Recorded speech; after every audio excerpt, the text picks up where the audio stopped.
Hi, Brittney Hopper. Welcome to Two Blonde Shrinks. Hi, my two gorgeous blonde shrinks. Well, you're a shrink yourself. Love and adore so much. I'm so happy to be here. We're happy to have you. We have 3 blonde shrinks today, so you know I'm a half shrink. Let's be real here. Well, I mean, it's still not there yet. We have 3 girls with masters in psychology who True. are blonde in a room. Yeah, that's very true. I think there needs to be more though in this society. right. We have a bad rap Yes. for being blonde and pretty. smart. And smart. Yeah. I think the smartness, the intelligence comes into play with a lot of men, especially, who get a bit intimidated, but I don't think that's today's discussion. That's for another day. We could get into it, definitely, because being a mom, being a therapist, having a master's degree, all that stuff, oh my God, and navigating a relationship, and you went through a divorce, and you have a little girl, True, who's like the most adorable thing in the world. The love of my life. Yeah. Yes. She's like mini you. New relationship. I mean, it's the whole thing. I mean, look, and you girls know, for 18 years, I was a TV journalist for a major news network. And so that took a lot of my time. That was my heart and soul for so many years, at least. I would say up until I had my daughter, that was my baby. That was my child. And I had started when I was 23 years old. And it was basically my entire identity. Then, naturally in your 30s, you get married. You kind of follow what society tells you to do. And I did so. And I fell in love. And we got married. And he fit the quote unquote like checklist, handsome, Jewish, successful, all of these things that I kind of thought that I wanted. But that was just the surface. Deep down, we didn't really talk about the nitty gritty issues like financial, work, and if, both people were going to continue working, like the really kind of major discussions that I think you do need to have before marriage. So we blindly kind of just thought, well, this is it. Fit more of the surface pieces, and naturally Never we got thought married. that you would be co-parenting. And that's then for we sure. had our beautiful daughter, and then, we made the decision mutually when she was just over 1 year old to go our separate ways. Now, when I say separate ways, we had always promised each other that our daughter would come first. She would continue being our priority, and we would remain a family no matter what. What that looks like is obviously done differently than the normal or quote unquote normal family these days who stay married. And it took a lot of work. It took a lot of therapy. It took a child psychologist. It took a marriage and family therapist. So it wasn't just done on our own. We sought help and questions, and then we ultimately put in the work ourselves. And it's still continuously 4 years later, post-divorce, takes work. But we check in with each other once a month. We have family day once a week. We're Jewish, and so we typically do Shabbat dinners every Friday night, whatever that looks like. If my partner, my boyfriend is there with us, if he's not, whatever it looks like, we do family day once a week, no matter what. And we make it work. But it's not always easy. Yeah, but it can absolutely be doable. How old is True right now? True's 5. So you introduced True to your partner at what age? So it was pretty early on.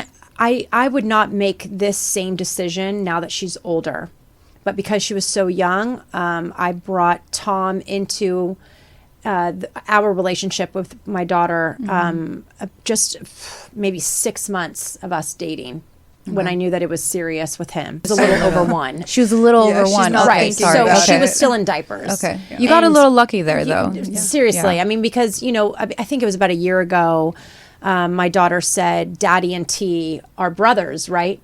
So she just really doesn't know the dynamic. She doesn't really need to. There's an innocence about it that we want to maintain. And she just knows she's loved. And, now she does because she's a little older. And now, if I were to reintroduce her to another man, I would do things differently because she's older, and I would definitely wait a good year. So introducing a new man into True's life. It's more like knowing what you know now.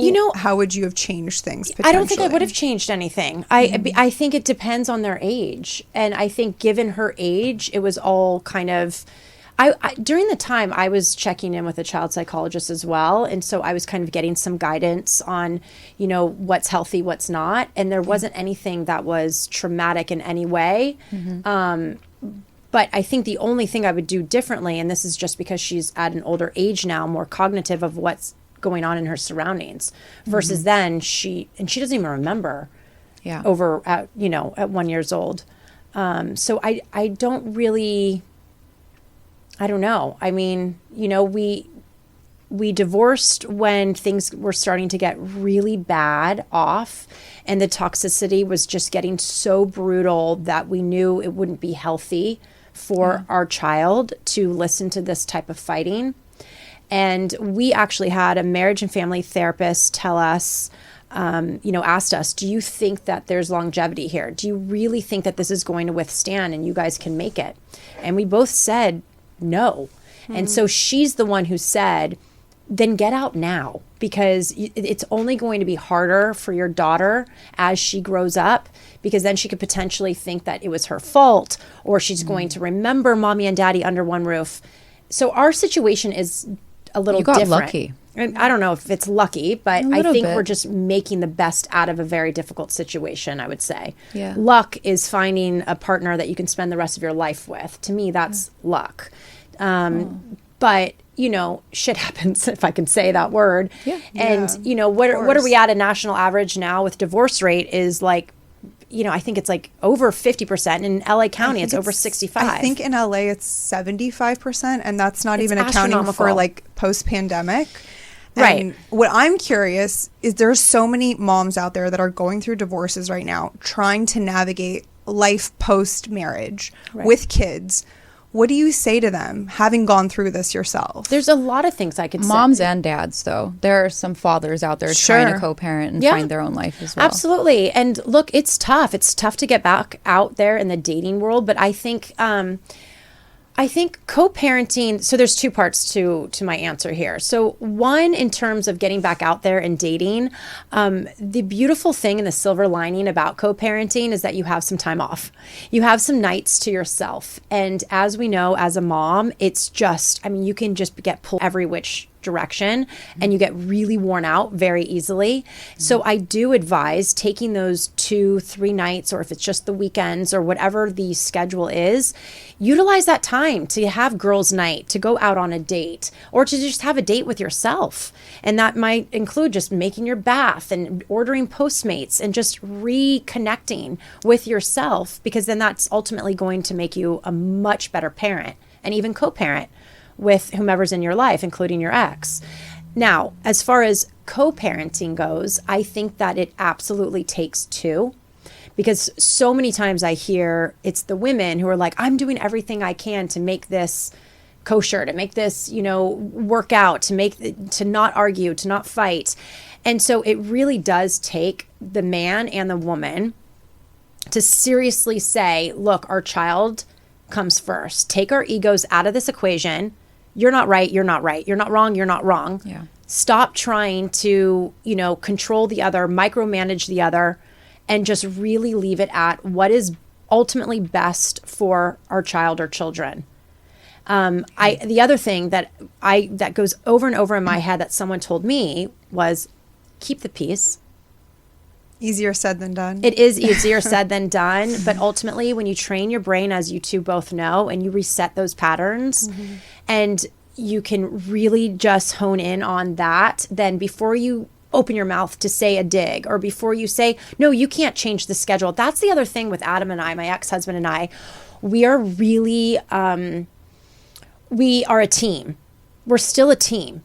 He works and his work fluctuates a lot because he has festivals, his company's in Canada. So we don't have a set schedule. When I was on the news, even up until September, I was still on the news. It was maybe 2 nights a week, and it would fluctuate on nights. So we've always respected each other's schedule. If I have something come up and I'm like, listen, I'm going to go away this weekend. Is it possible that we can change it? Sure thing.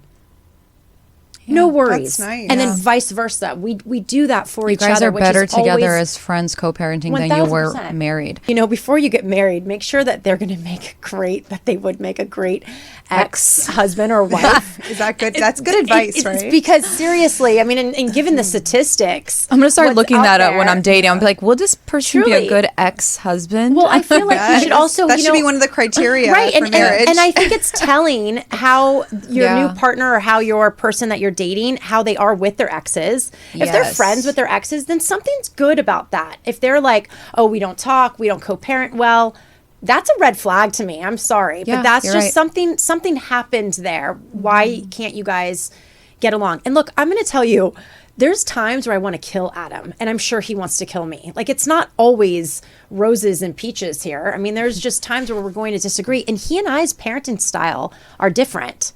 Our styles are different. Okay. He's So more what the, is your- well, he's Yeah. more of the disciplinary, and I'm more the like, permissive. yeah. Come here, my baby. I'll just, you still want the teeth? Okay. I mean, I'm so like, you know, like you guys know that no, about me. it's mommy's all Yeah. about nurture. Totally. I'm such the nurturer. But True is like and, little you. True is but the when most she's around adorable daddy, little she thing. gets, you know, she a daddy's learned how girl. to swim at 3. She learned how to ride her bike without training wheels right at 4. She definitely has that in him where he's like, where I'm like, okay, I'll still feed you, Yeah. you know, and I You're a literally mom. am. You're, I'm it's sort of down normal. with the good cop, bad cop I am thing, too. and I Yeah. have it She in needs my both. marriage too. She needs both. Yeah, like Yeah. my husband is more of the disciplinarian, and my kids come to me for all the cuddles and snuggles Right. and nurturance, and Right. you know. So I'm good with that. One of the biggest things with co-parenting though, and see, all I know and all I can talk about is what I know, which is getting a divorce when she was 1.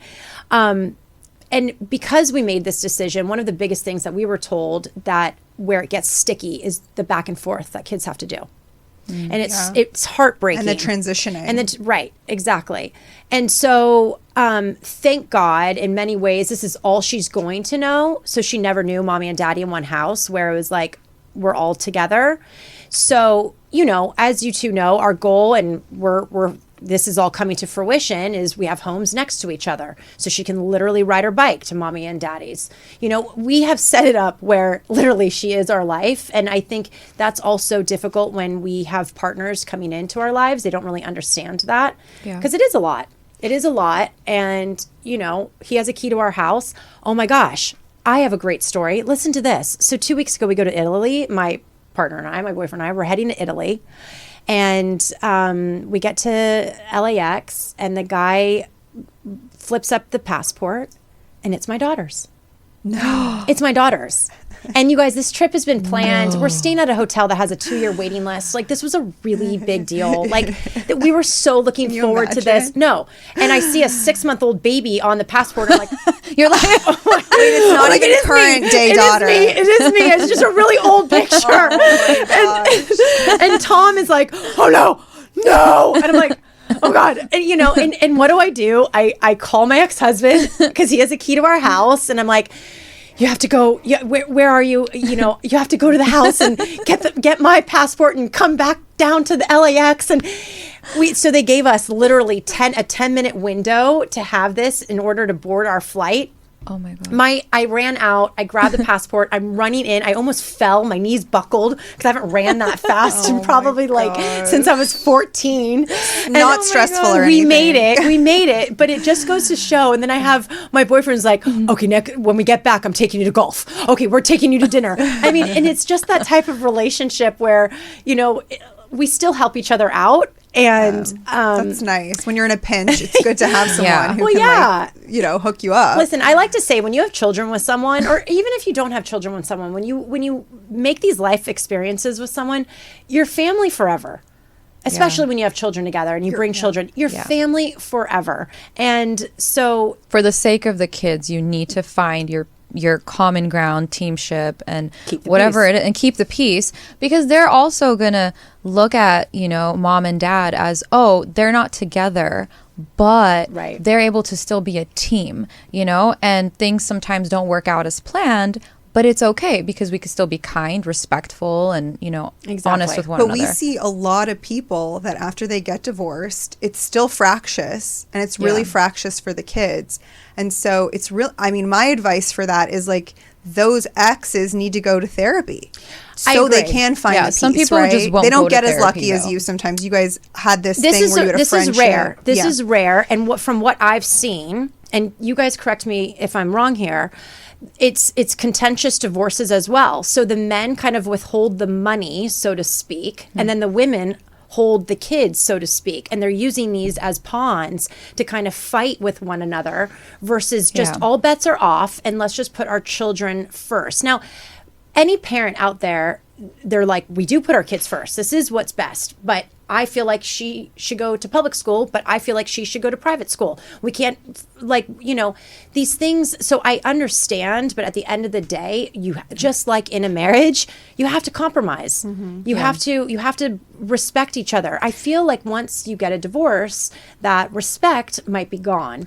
And when you're married, you kind of are forced to continue to respect your partner. Otherwise, you're going to get a divorce. So maybe think of it as the same, like you're still part of a family, you're still married, and continue that on even post divorce, if that makes sense. Well, I think it's no longer about you and your partner. It's no longer about mom and dad. It's about the kids. So everything that is done needs to be for the benefit of the kids or the child. I think the biggest problem is that the one parent will think that they're right and this is what's best. The other parent thinks, well, no, what I think is what's best. And then there's conflict, correct? I mean, it's really, when it comes to like the schools, right? That's hard to find a meeting of the minds when one's set on one and the other set on the other, right? So that's not like a clear cut thing you can negotiate on. And that's where it can get also really tricky with the kids. And all the more reasons why therapy should be introduced into their lives for them to even heal. For them to even allow a new relationship in, I would think that they would want to, because I can tell you that their next relationship, they're going to be so much happier if they let go of the judgment, resentment, and, resentment, or I just said resentment, but the grudge that they have toward, if they harbor those feelings, then how are they going to open themselves up to a new relationship? Some people don't want to look at themselves in a relationship. They don't want to admit that they could be wrong. And honestly, I'm not going to take any sides, but from my experience, I've actually seen it more in women where they're just like, no, I didn't do anything wrong. It's you.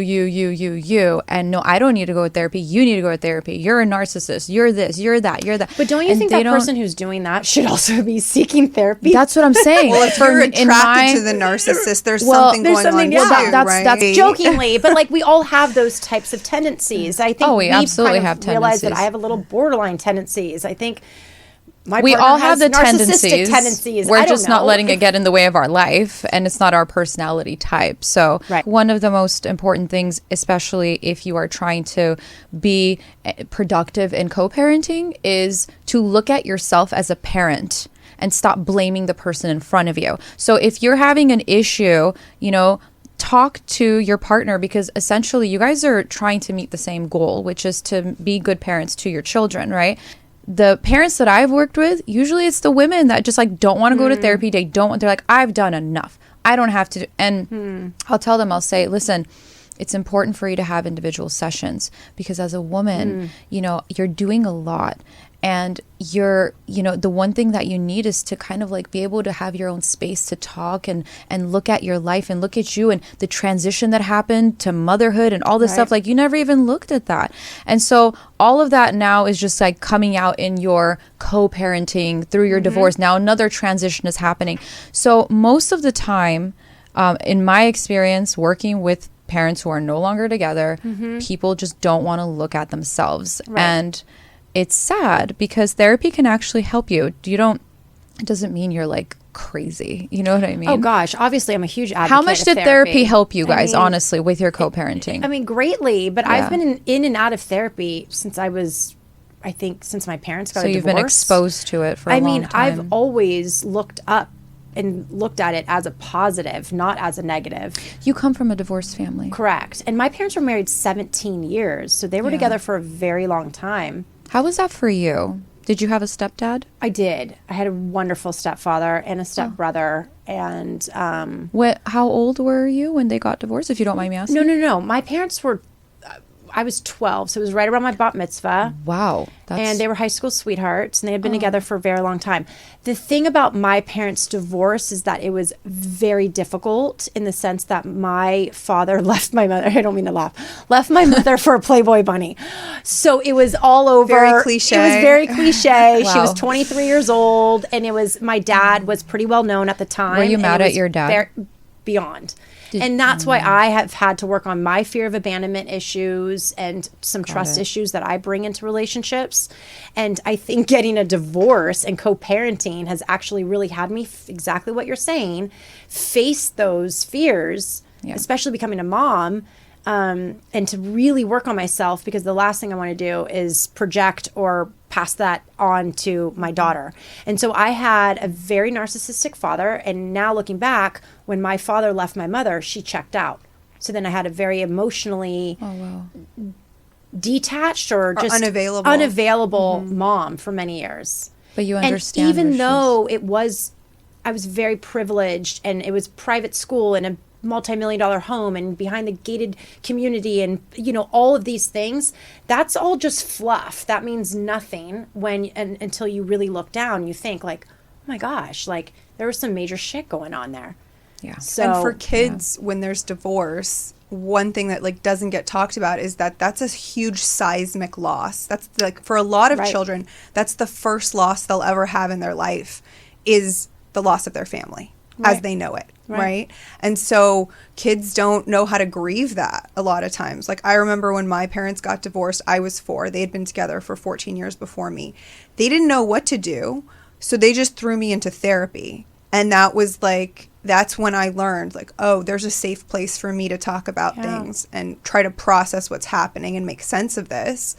And so I guess I say this because I think a lot of parents that are getting divorced don't think that it doesn't mean anything to your kids. Totally. Just because it's a good situation, you're consciously uncoupling, you guys have mutual respect, there's a severing that's happening. And it's important that kids get tended to when that severing when it happens. So I think that they are actually the ones that get hurt the most, no matter what. And it's vital for us as adults to create that safety and safe haven post-divorce.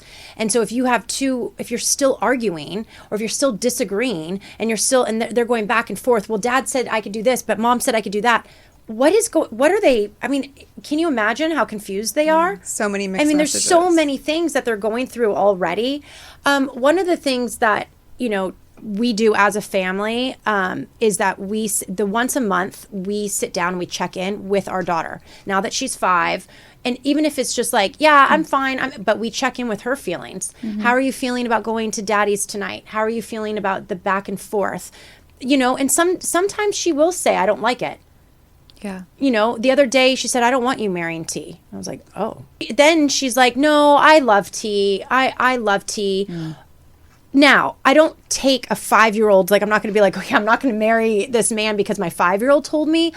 But what I take away of it is that she's expressing her feelings. She feels like she's in a safe environment to tell me anything. Yeah. I'm going to listen. I'm going to validate her feelings, and we're going to talk about it. And if daddy needs to be in the discussion as well, which a lot of times we do, the 3 of us, then so be it. But you also showed her that T is a safe person to be with, and he and she knows that. I think it's just because of a lot of other things that are going on that she said that, because then she, the other thing too she said was regarding her father having more kids. I don't want daddy to have more kids.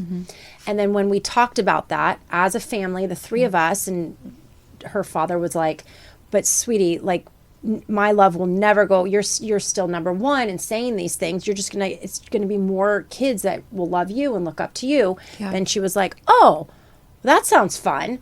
I mean, she's 5, but she's sharing that's her feelings. Yeah, and it's also she's sharing hard feelings. Correct. Yeah. And that's really important. Yeah. Because the compliant children, the ones that are like, everything's good, everything's fine, are the ones that I worry about the most. Because I think there's something that's being suppressed there. Right. everyone has mixed emotions about so many Everything. things, right? Well, yeah, because today, T's driving her to camp with me, and she's like, "I love you so much, T," and it's like, so of course. Yeah. But the point is we have to validate, and I look at it as like, thank God she's opening and not suppressing those feelings and holding them in. Yeah. It's It's one thing for, there's one part of a divorce and co-parenting, that's the kids. And the second part is the transition and the new life that the parents are having now. Like you are a different woman than you were in the marriage that you were in. Right. And that transition was so important for you to grow and become the woman that you wanted to be in this new relationship. It makes you a better mom. It makes you a better woman. It makes you a better person in the world. So the transition for the child is important, but it's also the transition for the parents as well that needs to be attended to. So, I mean, both of you guys are scared. You're scared. She's scared. T's scared. Like everybody's scared in this whole new family. When we look at divorced parents and children who are involved, we have to take into consideration everybody. Look, there's a lot of positive that can come out of blended families. I'm a huge advocate in families. The more that are there to love, and like I said when I first stated how true, my daughter asked if T and Daddy were brothers. That's amazing to me, because that I've done my job in creating just this safe blended family where she just doesn't know, but she can freely say how she feels all the time. And have a safe space for it. I know we don't have that much time left, but I'd be so curious too. I'm sure statistically and just research wise, you guys can find a common denominator amongst kids who come from divorced parents and their similarities as far as suppressing their feelings and then go on to perhaps have to deal with other things, other issues, or just repeating what's familiar, right? So Correct. if you come from divorce, the odds of you getting divorced as an adult. Well, and that worries me. So, I mean, when kids later on in life grow up, the question is, do they have a higher propensity to get divorced if they come from divorce? Exactly. I don't know the statistics on that, but we do know we tend to repeat what's familiar. Right. Even if we're not conscious of it. Right. So until we paradigm shift stuff and create some awareness, and you're very fortunate that you have a really relatively seamless situation, all things considered, because I know there's so many people out there that are struggling to co-parent, and it's fractious, and there's a lot of fighting involved. But I worry about that, Elizabeth. I mean, I worry about what type of example I'm setting for my daughter. I want to put my best foot forward so that I had a pretty good life given, what I just mentioned with my parents, because no one's perfect, no one's family is perfect. But I want an even better, God willing, for my daughter. And what are you worried about? I'm worried exactly what Elizabeth is saying. Statistically, it shows that if you come from divorced parents, chances are you're going to divorce. You're not. It's not the divorce that your chances. It's just chances are you're going to pick the same partner that your mom or dad picked. That's what is the problem. So we're looking at the statistics wrong. We're looking at what are the chances of me getting a divorce if my mother had a divorce. No, we need to look at what are the chances of me getting into a relationship like my father. Right. Which led to the divorce. It's more the generational passage of the trauma experience versus actually just repeating the same see that? thing. And that's interesting too, because so I will who you say, marry is what matters. It's not if it works out or not, absolutely. because that's the person that True is going to look up to him, and she's going to feel safe with. So when she grows up, she's going to look at other men and be like, oh, that's familiar. Naturally, like her energy's she's going to be attracted to men like the men that have been around her. Yeah, that's interesting.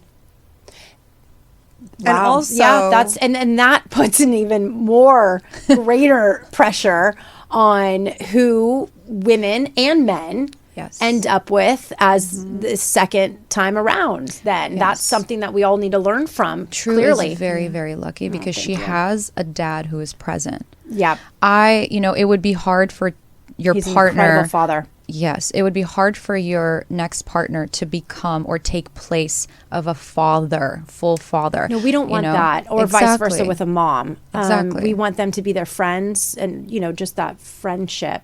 Yeah. But it's interesting. I was going back to what you guys were just saying, because my ex-husband comes from the picture perfect Leave It to Beaver family.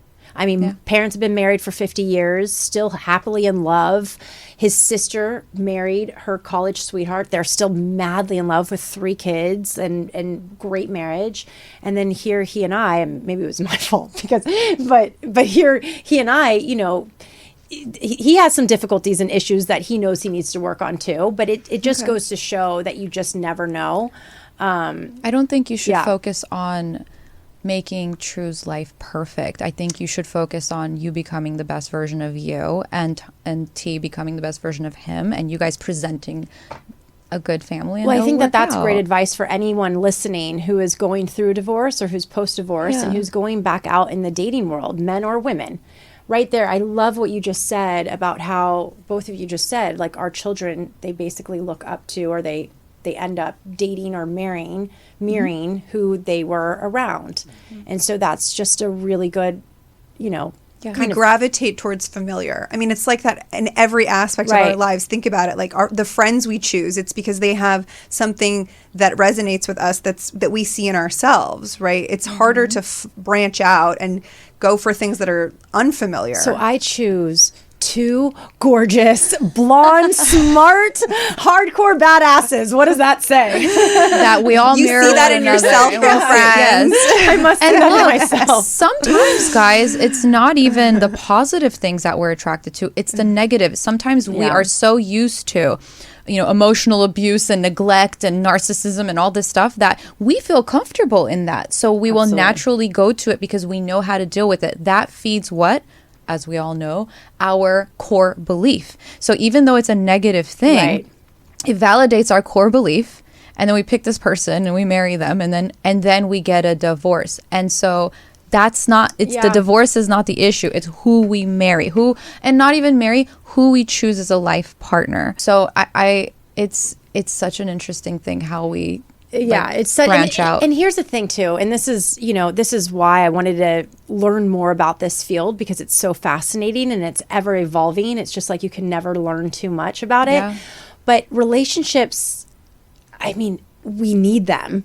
Yeah. We have to have them. It's like oxygen. Exactly. And so, but it's never perfect. And all we could do is work on ourselves so that it can be. But I would love to know, I mean, what advice would you two give out there of, like, you know, I've just said everything about co-parenting, but if we're talking about possibly that choosing that right partner, I mean, what advice would you give to your listeners, including myself? Stop getting married at 20 years old. Okay, guys. So here's something very fascinating. Yeah, that's it for sure. So in psychology, they say you subconsciously, so we're not aware of it if it's subconscious, attract the partner of the parent you have the most unresolved with, because you want to subconsciously resolve it. So you're going to attract that person.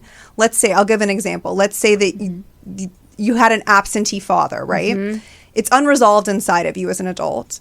So as an adult, you're going to go out in the world, whether you're conscious of it or not, and you're going to seek out resolve with that absentee father in a man. That makes sense. Okay, but you want to resolve it, right? So because we're always date people who are constantly absent. Like, well, it's like for you are potentially going to, because it's a Freudian repetition that you're trying to resolve it, right? We're always trying to resolve things within ourselves subconsciously. Like our souls and our psyches seek that, whether we're aware of it or not. And so it's interesting because, like, I have this woman patient come into my office every time, and she keeps attracting the same man. And I always say to her, who are you attracting, mom or dad? Right? So now we figured out, now as we've done the work, we figured out who this person is, right? It's dad. Wow. And dad looks like every partner she's attracted in a different version along the way. And until she figures that out, she's just going to keep repeating that cycle, pattern. Right? And so it's really fascinating because I don't think most people think about it when they attract like that, like, oh, I married this person, but like, was there more to the story? I just remember. Familiar attracts familiar. Yeah. Yes, even whether it's good or bad. This is a reason why going to therapy is so important. So again, going back to co-parenting,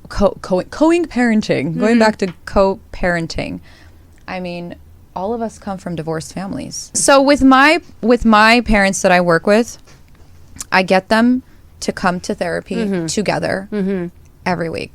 I get them to become a team. Correct. So number one is showing up for one another. Number 2 is be a team. Put aside what you feel about your partner. If you hate them, you love them, whatever it is, it's not about you. It's about your child. Right. So become a team. Become a team. And the third one is work on yourself. Become a better person so that when you get into that new relationship with the next person, you're a better version of yourself and your picker. You know, if you go to therapy, you're not going to pick the same person again, hopefully, if you're doing therapy you attract something different that you would have wanted to attract, but you didn't. Now you're stuck with that person forever.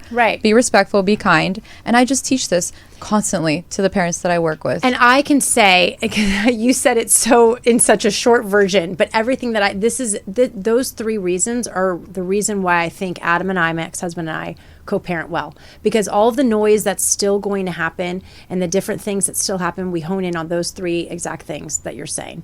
Yeah. And I don't think that it would work as well as we have made it work if we didn't have those 3 things. It's not. And you have mutual respect. I mean, that to me is like the cornerstone of everything.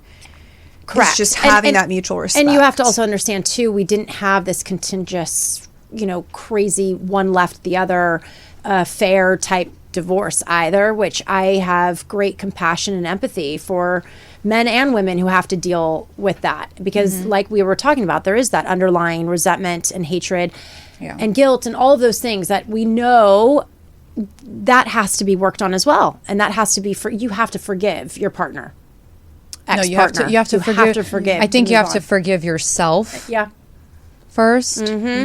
Because sometimes you might even question, look, I'm not a mom. I don't have children. It's not rocket science to understand how important it is to forgive yourself and how to be kind to another person. So, but you have to forgive yourself, because what I've heard often is, God, if I knew it was going to be like this, if I can go back, I would never have kids with this person. I've heard this often, actually. Gosh, and I tell them, I say, listen, it is very sad. However, I say, listen, that's just how it happened. God had a plan for you. Now, forgive yourself, show up, be a good human, be the best version of yourself, and move forward with your life. So there's so much that happens in co-parenting that we only look at one component constantly, where we have to look at all 3 components, which is the divorce itself, the co-parenting, and ourselves. And I think stop feeling like you always need to be right. Oh my God, right? It's like put the ego at the door. Just put the ego at the door. And another thing that we see so often is parents using kids as sounding boards and pawns against the other parent, right? Like the mom's angry at the dad. Let's just say he cheated, the marriage unraveled, and now is going to the child in an effort to like deal with these unprocessed emotions. And it's like, no, don't do that. You're going to pollute your relationship with your kid. That is the worst thing you can possibly ever do, is make the other parent look bad in front of your kid. Right. That is the worst thing. And I'll tell you, there's obviously, it's not as many times, but when Adam and I are not kind of in sync like we normally are, which is going to happen, and our energies are kind of just like, and we're a little, we have made a promise, and we've always said to never speak badly or negatively in front of our daughter. Good. And even if I have to go into the bathroom and be like, sometimes you're gonna have those moments. It's going to, because I can't sit here and just be like, True it's doesn't so perfect. need to witness but that. True does not ever hear me say a bad thing besides he is the best daddy, you're so lucky, and vice versa. And that in psychology is called what, guys? Triangulation. Most people use their child they triangulate their child to get back at their ex, or that child becomes a parentified, a parentified object in the triangle, where the son becomes like a husband to the mother, or the daughter becomes like a wife to the father. You know what I mean? And these poor children are a parent to their own. That's parent. what I'm saying. Oh, right. They could become parentified. So like allowing children to just be kids. Well, it's also you're asking children to take on adult problems, which I think is one of the worst things to do. Exactly. It's like take your adult problems to another adult. Absolutely. Don't take them to a therapist. Yes. Even better. Even better. Yes. That's what nowadays therapy. Thank God nowadays, like Hillside Wellness Center. I mean, thank goodness there are places out there that you can get affordable therapy. So there's really no excuse to just have someone to vent to, so that you're not venting to your children, because you're absolutely right. Since and you brought have the family day of like talking to each other. It's very I love that. ABC, Sesame Street style. We could like to say Elmo type, like, or now it's more Barbie because she's into Barbies. But like, it's just very, let's just say, oh, you're sad today? Okay, why? I mean, I wish I had those conversations can't. when I was a kid. When the house that I grew up in is like, nobody cares about your feelings. Get over it. No, that's it not was a meaning, and that's different- culturally But it was too. also a Totally different time. generation. I mean, Yeah. when you look at like the baby boomer generation that like our parents, like therapy wasn't really a thing. Like it Totally. was around, but it was sort of like nuanced at didn't the go to- time. You Yeah, guys, no. let's be honest. With the three of us, we have some thick skin. Like we're pretty resilient, Yeah. and tough women. And like, I don't want to raise a PUSSY either. Mama didn't so raise a like, two- you know what I mean? Like we want a still need to. backbone. We still want them to have some backbones as well. Yeah, so like, absolutely. it's okay. But talking about your feelings is important because it Right. gets it out. So like the three things like that we can kind of take away from today, which you said it so beautifully, and like you make me feel comfortable just hearing about these little gatherings you have and the way you guys deal with Meetings. things and little gatherings. our little meetings. Your little therapy meetings. So first and foremost, step aside from yourselves and how much you hate your ex, if you hate your ex, if you love Right. your ex, whatever. Right. And hone in on becoming a team. Correct. Is essentially the most important thing. Become a team, regardless There's of no how I you feel in about teen, one another. only in martini. And try to seek mutual respect. Yeah, it's true. Have a few martinis, have a chill martini. out. Go out with Say, your you know what? girlfriends and do that. Exactly. He's my team member, no matter what, or my teammate. So back, number one is become a team. Number two is don't use your kids against one another. It's the worst thing you can Definitely. do. And number three, know that you yourself are going through a transition because you're going through a divorce and you're co-parenting. So become the best version of yourself. So go to therapy, work on yourself, exercise, eat good, whatever it is. Become the person you wanted to be because that's the parent you're gonna be. Exactly. And every parent, you guys know this, working with parents, they all say, my child's the priority, my children are the priority. Well, then put in the work. Yeah. Yes. Because this is Walk the the work. walk. Walk the walk. walk. Do the talk. And- then, then you're really going to see a good, look, I mean, yeah. no And matter make what, we know our kids are going to need therapy themselves. Oh, God, we you all can be the need most therapy. perfect parent, but at the same time, just strive to be better. Yeah, and make sure as that the next co-parents. partner you choose is, someone.